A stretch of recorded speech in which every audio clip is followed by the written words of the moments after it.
बिस्मिल्लाहिर्रहमानिर्रहीम अस्सलाम वालेकुम वरहमतुल्लाहि वबरकातुहू। ख़वातीनो हज़रात, गपशप विद तौकीर मज़र में खुश आमदीद। मैं आपका मेज़बान तौकीर मज़र। ख़वातीनो हज़रात, आज की इस वीडियो में मैं आपको एक अहम मालूमात दूंगा। मैं आपको बताऊंगा तुर्क कौन है, मुगल कौन है और तातार कौन है। तारीख पढ़ने वाले पढ़ते हैं सल्जूकी मसलन अल्प अरसलान तुर्क थे, चंगेज खान मुगल था और चंगेज खान के फितने को फितना तातार के नाम से जाना जाता है, जिससे मालूम होता है कि मुगल और तातार दो अलग कौमें हैं। मुगलों को मिर्जा कहा जाता है, जबकि दूसरी तरफ खिलाफत उस्मानिया में मिर्जा और बेग के खिताब पाए जाते हैं। आज की इस वीडियो में मैं आपको बताऊंगा कि तुर्क कौन है, मुगल और तातार कौन है और उनका आपस में क्या ताल्लुक है। दोस्तों, हजरत नूह अलैहिस्सलाम के 3 बेटे थे, हाम, साम और याफस। याफस की औलाद जनूबी मशरकी एशिया, वस्ती एशिया और एशियाई बईद में आबाद हुई। याफस की औलाद में एक शख्स था तुर्क। तुर्क की औलाद ने कसरत पाई और तुर्क की औलाद के कई ग्रोह और कबीले बन गए। हर ग्रोह का एक सरदार होता था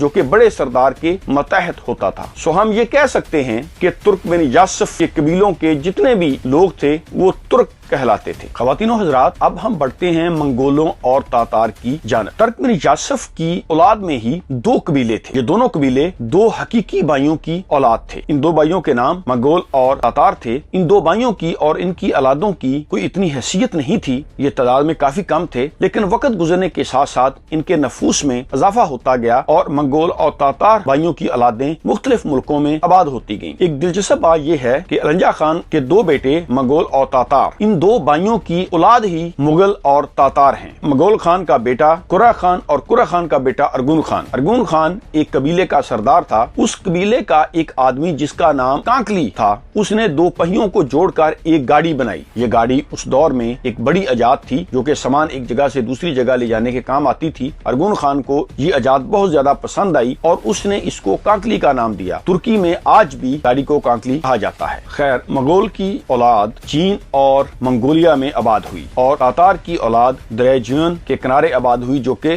तुर्कस्तान कहलाया। दोस्तों, जब मंगोल और तातार की औलाद जुदा हुई और मुख्तलिफ इलाकों में आबाद हुई तो ये आपस में लड़ते झगड़ते रहते थे, एक दूसरे पर हमला करते। इन जंगों में तातार जीतते थे, वो फतहयाब होते थे और मुगल मगलूब रहते थे। तातार जब हमला करते तो मंगोल औरतों को अगवा करके ले जाते, उनसे शादी करते और उनसे जो बच्चे पैदा होते थे उनको वो अपने तरके में हिस्सा नहीं देते थे, बल्कि उनको गुलाम समझते थे। इसी तरह ये लड़ाइयों का सिलसिला जारी रहा और जब इन गुलामों की तादाद बढ़ने लगी तो उनको कुरा तातार का नाम दिया गया। बाद मौरखीन ये भी लिखते हैं कि कुरा तातार यही तुर्कमान थे। ख़वातीनो हज़रात, अब आप जान चुके होंगे कि लफ्ज़ तुर्क ये मंगोलों और तातारियों के हर कबीले पर बोला जा सकता है। मुगल और तातारी ये दोनों कबीले एक ही तुर्क कबीले की 2 शाखें हैं। मंगोलों का वतन चीन और मंगोलिया है, जबकि तातारियों का वतन तुर्कस्तान है। बाद में मौरखीन ने तातारियों को भी तुर्क कहना शुरू कर दिया और यूं मुगल और तुर्क मशहूर हो गए और तातारी लफ्ज गायब हो गया। लोग तातारियों को तुर्क कहने लगे। इसी तरह आने वाले मौरखीन ने फिर तुर्क और मंगोल के बारे में लिखा। हालांकि मुगल भी तुर्क ही हैं। तातारियों ने अपने वतन तुर्कस्तान से निकलकर खुरासान, ईरान, शाम और एशिया कोचक के इलाकों में आबाद होना शुरू कर दिया। इसी तरह मुगल कौम के जो बड़े दुश्मन थे तातार, जब वो उनसे अलहदा हुए, उनके रास्ते से हटे, तो फिर मुगल कौम ने अपनी बदतहजीबी, अपनी जहालत, अपनी सफाकी के साथ अपने इलाके से मुगल कौम निकली और मुगल कौम को एक ऐसे लीडर ने बेदार किया जिसकी पेशन गोई बहुत पहले हो चुकी थी। वो शख्स जब पैदा हुआ तो उसकी दोनों मुट्ठियां बंद थीं। जब उनकी मुट्ठियों को खोला गया तो वो खून आलूद थी। उस शख्स ने तमाम मुगल कौम को इकट्ठा किया और उनको मुनज़्ज़म करके वो दुनिया पर अपनी सफाकी के साथ चढ़ दौड़ा और उसने अपने जमाने की बड़ी बड़ी